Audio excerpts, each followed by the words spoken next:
Stop dwelling in your past.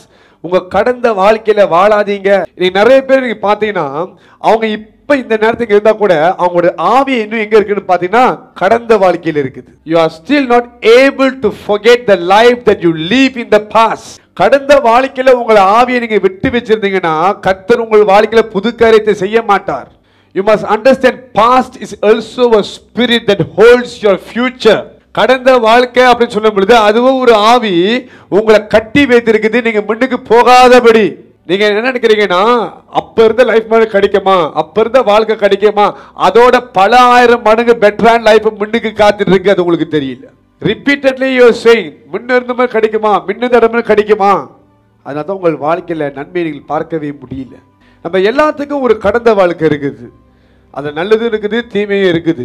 கடந்த வாழ்க்கையிலே இருக்குது தேவனுடைய விருப்பம் கிடையாது. God has new plans, new things in store for you. புது திட்டங்கள் புது காரியங்களை கர்த்தர் உங்களுக்கு வைத்திருக்கிறார். நான் உங்களுக்கு இந்த கருத்தை சொல்லிட்டு இருக்கிறேன். It's for you. God has new things for you. புது காரியங்களை வைத்திருக்கிறார். ஆனா அந்த இடத்துல காலை எடுத்து வைக்கிறதா இருந்தா நீங்க பழசை விட்டு ஆகணும். நம்ம சரீரம் எங்க இருக்குதோ அங்க ஆத்மா இருக்கும், அந்த இடத்துல நம்முடைய ஆவியும் இருந்து ஆகணும். Many of us have the soul and body in the current situation, but not just spirit. அவங்களோட ஆவி அங்கே இல்லை. அதனால தான் நம்மளால முன்னுக்கு போகவும் முடியல. ஏன் தெரியுமா? நம்மளோட ஆவி எங்கே விட்டுட்டோம்? கடந்த வழி. இப்போ பாதி பேர் உட்காந்துட்டு இருக்கிறீங்க. இன்னைக்கு மத்தியானம் ஆஃபீஸ் நடந்த சில காரியம் உங்கள் மைண்டில் இருக்கும், அதுவே யோசிச்சுட்டு இருப்பீங்க. அப்புறம் உங்கள் ஆவி எங்கே இருக்குது? உங்கள் பாஸ் வந்துட்டு இந்த ஃபைல் நான் செக் பண்ணணும்னு சொல்லியிருப்பான். உங்கள் மைண்டு அதில் என்ன மிஸ்டேக் பண்ணணும், என்ன பண்ணும், அப்படி உட்காந்து இங்கே யோசிச்சுட்டு இருக்கீங்கன்னா உங்கள் ஆவி எங்கே இருக்குது? இப்போ ஆண்டு உங்கள் வாழ்க்கையில் இன்னைக்கு ஒரு புது கருத்து சின்ன திட்டம் வச்சிருக்கிறார், ஆனால் உங்கள் ஆவி தான் ஆஃபீஸ் இருக்குது. இப்படி இருந்தால் இந்த ராத்திரி கர்த்தர் எப்படி புது காரியத்தை செய்வார்? அதான் சொல்கிறேன், உங்கள் ஆவி ஆத்மா சரீரம் இங்கே இருக்கணும். So this is our current situation. நம்ம எப்போதுமே என்ன பண்ணுறோம்னா நம்ம எங்கே இருக்கக்கூடாதோ அங்கே இருக்கிறோம். இன்னைக்கு அநேக கிறிஸ்தவனோட வாழ்க்கையில் நீங்கள் பார்த்தீங்கன்னா புதுமையான காரியம் ஒன்றுமே இல்லை. ஏன் தெரியுமா? they are living in the past. புதுசா ட்ரை பண்ணுங்கள, புதுசா செய்ய கர்த்தர் விரும்புகிறார், புது காரியத்தை கொண்டு வர விரும்புகிறார்.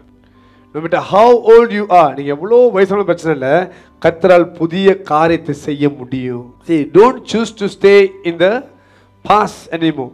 சிலர் பார்த்தீங்கன்னா எப்போதுமே இப்போ இருக்கிற வாழ்க்கையும் எதிர்காலத்தையும் சரி அங்கே நினைச்சா முன்னிருந்த இடமே கிடைக்குமா, முன்னிருந்த ஆட்கள் மாதிரி கிடைக்கும். சில கேட்டால் என்னோட எக்ஸு மாதிரி வராது, என்னை அப்படி டேக் கேர் பண்ணிக்குவார். என் எக்ஸு மாதிரி வராதுன்னா அப்போ நீ எதுக்கு நீ நெக்ஸ்ட் தருன, நீ எக்ஸு கூட இருந்திருக்க வேண்டியது தானே. they compare the current relationship people with the past. நீ இப்படி டேக் கேர் பண்ணிட்டாங்க அப்படி டேக் கேர் பண்ணிட்டாங்கன்னா எதுக்கு நெக்ஸ்ட் உனக்கு தேவையில்லை. சிலர் நான் முன்ன தங்கின இடமே கிடைக்குமா, அந்த இடம் அப்படிப்பட்ட இடம், இது என்ன இடம், எதுக்கு மாறி வந்த, அங்கேயே இருந்திருக்க வேண்டியது தானே. ஆமாவா இல்லையா? சில பேர் அங்கேயே வேண்டிய கேள்வி, இன்னும் அந்த கேள்வி எப்படி இருக்குது, நாங்களா பேராளா அப்படி இருந்தோம், ஜெய்பில் அப்படி இருந்தோம், அப்போ எதுக்கு இங்கே கேள்வி வந்த, அங்கேயே இருந்திருக்க வேண்டியது தானே. அங்கே ஏதோ ஒரு வாசல் திறக்கல தான் இங்கே வந்திருக்கோம். ஆமாவா இல்லையா? see we used to compare the past with the present.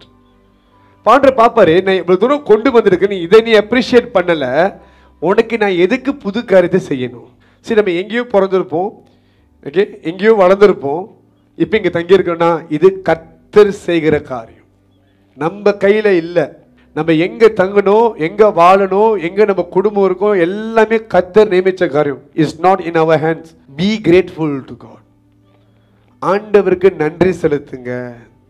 உங்களோட கடந்த வாழ்க்கையை அடிக்கடி உள்ளுக்கு கொண்டு வராதீங்க, அது உங்களோட ஃபியூச்சரை ஸ்பாயில் பண்ணிடும். சில பேர் சொல்லுவாங்க, நான் இன்னும் கடந்து போயிருக்கேன், இதெல்லாம் தாண்டி இப்போ எல்லாம் வேற ரொம்ப சிம்பிளாக இருக்குது அப்படின்வாங்க. கம்பேர் பண்ணுவாங்க மற்றவங்க கூட வச்சு, நீ என்ன எப்படி போயிட்டு இருக்க அப்படின்வாங்க. Don't compare your past with the present time. அப்போ உள்ள காலத்திற்கு அப்போ உள்ள கிருபை, இப்போ உள்ள காலத்துக்கு இப்படிப்பட்ட ஒரு கிருபை தேவன் இருக்கிறார். எலியாவை கூடலாம் நம்ம கம்பேர் பண்ண முடியாது. எலியா இங்கே வந்து இப்போ பேர் போட முடியாது, தெளிவாக புரிஞ்சுக்கணும். ஓகே, நம்ம சொல்லுவோம், ஓ எலியாவின் அக்கினி, எலியாவை போல நம்ம இருக்கணும், ஆபிரகாம் இருக்கணும். நீங்கள் அங்கே போனீங்கன்னா நீ அங்கே பேர் போட முடியாது. ஏன்? அவங்க காலத்துக்கு ஏற்ற அபிஷேகத்தை கர்த்தர் கொடுத்து நடத்திருக்கிறார். நம்ம காலத்துக்கு நம்ம தான் நடத்தி ஆகணும். Stop comparing. சில பேர், ஆண்டவரே நாங்கள் மட்டும் அப்பவே பிறந்திருந்தோமா நாங்கள் பாவத்தில் விழுந்திருக்க மாட்டோமேன்னுவாங்க. நீ எந்த காலத்தில் பிறந்தாலும் நீ பாவம் பண்ணுறது நிச்சயம். Don't tell that if you are born in the time of Jesus you wouldn't sin. இயேசு கூட இருந்தவனே இயேசு காட்டி கொடுத்துருக்கான். ஒருத்தன் 3 வாட்டி மறுதளிச்சிருக்கிறான். ஸோ இதெல்லாம் பேசுறத பார்க்கிலும் பழசுல வாழ்றத பார்க்கிலும் நம்ம எப்படி இருக்கணும்? மூவ் ஃபார்வர்ட் பண்ண ஆரம்பிக்கணும். லோத்தோட குடும்பத்துக்கிட்ட, லோத்தோட மனைவிட்ட ஆண்டவர் சொன்னாரு, திரும்பி பார்க்காத. திரும்பி பார்த்து என்ன நடந்துச்சு? உப்புக்கல்லாக மாறினா. her life was wasted. வாழ்க்கை வீணாக போயிருச்சு. நீங்க எவ்வளவுக்கு கடந்த வாழ்க்கையை திரும்பி பார்க்குறீங்களோ அவ்வளவுக்கு உங்கள் வாழ்க்கை பிரயோஜனம் இல்லாமல் மாறிவிடும். பக்கத்தை பார்த்து சொல்லுங்க, திரும்பி பார்த்தீங்கன்னா வாழ்க்கை யூஸ்லெஸ் ஆயிரும், ஒர்த்லெஸ். சில பேர் நீங்க பார்ப்பீங்க, வீட்டில் உட்காந்து இருப்பாங்க, திடீர்னு வானத்தை பார்த்து ஹான்னு செஞ்சுட்டு இருப்பாங்க. சில பேர் செவரை பார்த்து அழுதுட்டு இருப்பாங்க. ஏன்னு பார்த்தா அவங்க கடந்த வாழ்க்கையை யோசிச்சுட்டு இருக்கிறாங்க.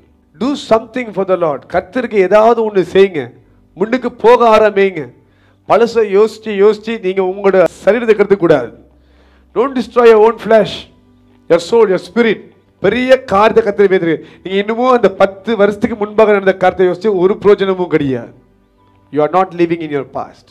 சிலர் மரித்து போன ஆட்களோட அந்த பொருட்கள்லாம் வச்சிருப்பாங்க வீட்டில், அவங்க ஞாபகமாக வச்சிருந்துருப்பாங்க. அதெல்லாம் கூட பெரிய ஆபத்து எனக்கு. Spirit of past.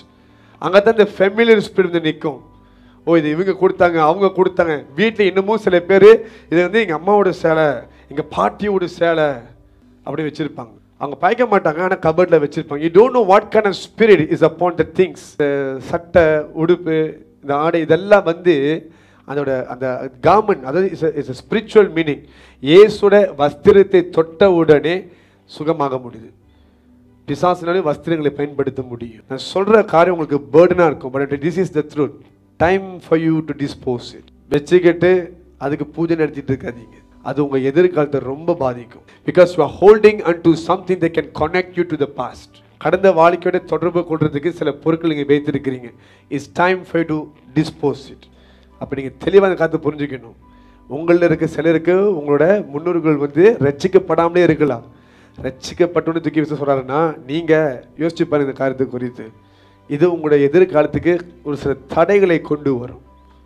You are bringing down the generation curses on you. இந்த கடந்த வாழ்க்கையோட பொருட்கள் நிறைய தூக்கி எறிய டைம் வந்துருச்சு. சில இடங்களில் ஏமாந்துருப்பாங்க, சில காரியத்தை கடந்து போயிருப்பாங்க. அது நிமித்தம் மறுபடியும் யாரையும் நம்ப மாட்டாங்க, புதுசாக எதையுமே செய்ய மாட்டாங்க. கேட்டால் இல்லை, நான் மின்னியே பட்டுட்டேன், மின்னியை நான் கடந்து போயிட்டேன் அப்படின்னு நிற்பாங்க.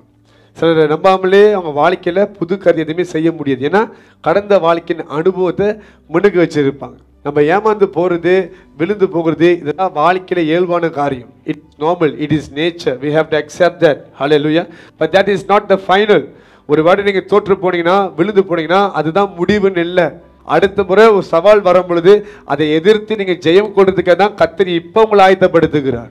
Just because you failed twice or 3 times doesn't mean forever you will be failing. கடைசி வரைக்கும் தோப்பீங்க என்ற அர்த்தம் கிடையாது. Hallelujah. The person who move forward, முன்னுக்கு போகிற மனுஷன் எப்பவுமே முயற்சி எடுத்துட்டு இருப்பான், புது காரியத்தை நோக்கி போயிட்டு தான் இருப்பான். ஆண்டவர் உங்களை முன்னுக்கு நவுத்தி கொண்டு போக போறாரு இன்னைக்கு. He is bringing you forward tonight. சில கணவன் மனைவிகளுக்கு பார்த்தா கூட எப்பயோ நடந்த தப்ப மிஸ்டேக்கை வந்து இன்னும் வரைக்கும் சொல்லி காட்டுவாங்க. அந்த பாஸ்ட் அப்படின்னு கொண்டு வருவாங்க. Such thing will block the happiness of the family.